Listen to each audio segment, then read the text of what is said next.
Strains. There are a lot of great ones. I mean, you got Whoppy Toppy Helicopter Glider, Turtle Hermit Loud, Disco Ninja Shuriken, Long Island Psychosis, Galactic DUI, just fabulous strains that we all know don't exist. Ha! You fell for it. Even though, I don't blame you, cause Crouching Tiger, Hidden Alien, and Gooey Grape Gorilla Glue 4 are real strains that I didn't make up and are just as, if not more ridiculous than Galactic DUI. But did you know there are multiple strains that our forefathers adored? Strains that back in the day were considered the literal holy grail of Zaza, worth their weight in gold, but sadly don't exist anymore. Which, ironically, Acapulco Gold is probably the most famous and sad cases of this phenomenon. Why? Well, let me tell you about it for the sake of science and education. See, back in the 1960s, when most people were smoking mystery backyard oregano, Acapulco Gold showed up looking like it came from heaven's greenhouse. It wasn't just strong,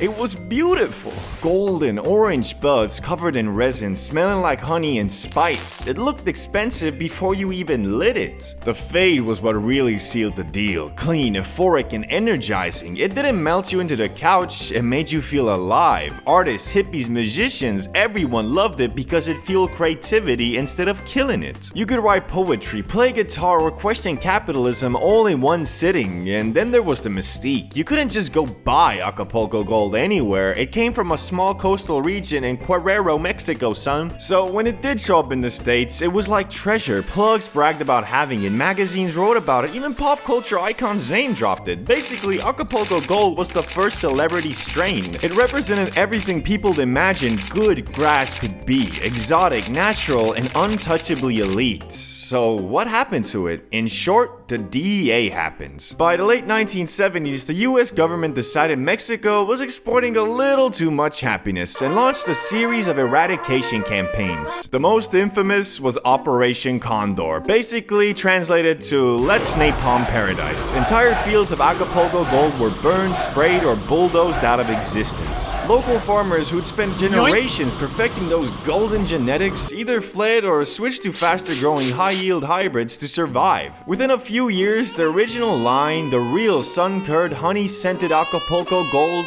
was gone. What's left today are hybrids borrowing the name for nostalgia points.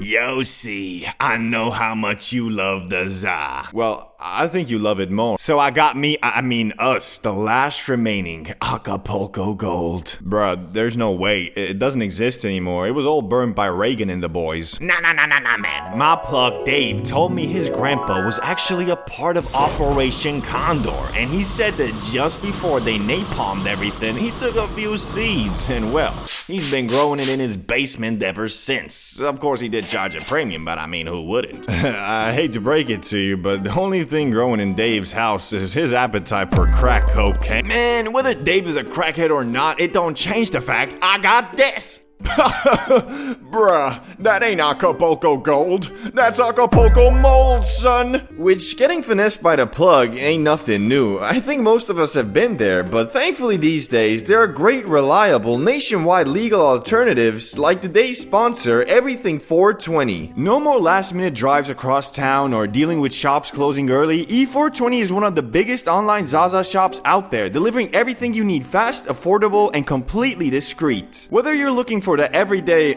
essentials to keep your sessions going, or you just want to stock up ahead of time, they've got you covered. But what makes them really stand out are their mystery boxes. These boxes are loaded with gear and goodies you'd probably pick up anyway, but with the added fun of surprise. It's like giving yourself a little mini Christmas, or better yet, a Halloween trick or treat every time one shows up at your door. The best part? The mystery boxes give you way more bang for your buck compared to buying everything separately, and they even have a whole section where everything costs, you guessed it, $4.20. So if you're ready for a one-stop shop for all your grassy needs, check the pinned comment for their link, or download the E420 app and enjoy an even smoother browsing experience right on your phone. While the DEA were out in Mexico burning that pure natural Zaza, the government was also allegedly cooking up an abomination in a lab. That strain was called G13. According to legends, sometime in the 1970s, the US government, maybe the CIA, DEA, maybe the FBI, maybe just a group of very bored scientists decided to make the perfect za. The story goes that they gathered the best genetics from all around the world, Afghani indicas, Thai sativas, Colombian golds, and started crossbreeding them in a top secret lab at the University of Mississippi, which, fun fact, really was the only place allowed to grow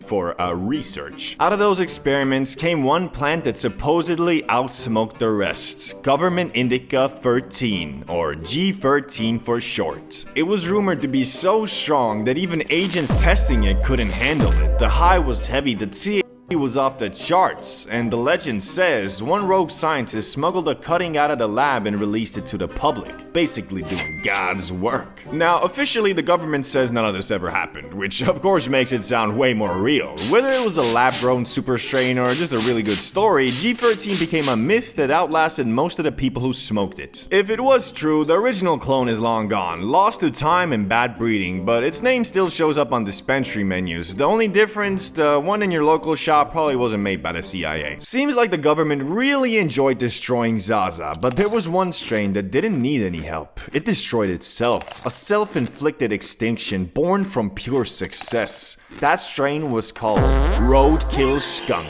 A name that was apparently not an exaggeration because people said it really did smell like actual roadkill. We're talking next level stench, the kind of smell that could end relationships, clear a room, or make your mailman file a complaint. But behind that horrifying aroma was one of the most powerful and unique strains of its time. Heavy, sticky, knockout grass that could flatten even better in tokers. Old school growers swore by it, saying you could smell it before you could see it, like the world's most illegal air freshener. Then legalization started creeping in, neighbors got sensitive, and dispensaries wanted approachable terps. You know, fruity, sweet, smells like a smoothie type za. Nobody wanted their living room to reek like a biology project gone wrong, so growers started crossing and breeding the smell out of it, toning it down, making it civilized, and somewhere along the way, they erased the original. No DEA raid, no government lab, just society deciding that weed was too loud, bro. Now, anything labeled skunk is basically a domesticated descendant. Polite, perfumed, deodorized, the real roadkill skunk is gone, a victim of its own success. Proof that sometimes being unforgettable means you don't get invited back. But there's one more strain that went extinct, not because the DEA torched it, not because it smelled like roadkill, but because it was just too damn high maintenance. The diva of weed, always craving attention, affection, and 5 months of your undivided love. And eventually, growers did what any exhausted partner would do. They moved on to the neighborhood hoe. That strain was Nivelles Haze. Created in the late 80s by legendary breeder Nivelle Schoenmakers, this was its equivalent of a genius artist. Brilliant, beautiful, and completely insufferable. The high was electric, euphoric, borderline psychedelic. Smokers said it could launch you straight into the astral plane, but to get there, growers had to wait 16 to 20 weeks for it to flower, double the time of normal strains. At first, that patience paid off. It became one of the most respected sativas ever bred, but as the industry got faster and greedier, Nivelles Haze couldn't keep up. Why nurture a moody genius when you can grow 2 rounds of easy hybrids that print cash? By the 2000s, the real cut was basically gone, replaced by quicker, simpler haze strains that lacked the magic but gained the efficiency. Nivelles Haze didn't die in a blaze of DEA napalm, it just got ghosted. Proof that in the za world, even legends can get left on red. Before I go though, make sure you join our official Discord, Cool Kids HQ. Okay, bye bye. Now join that, please.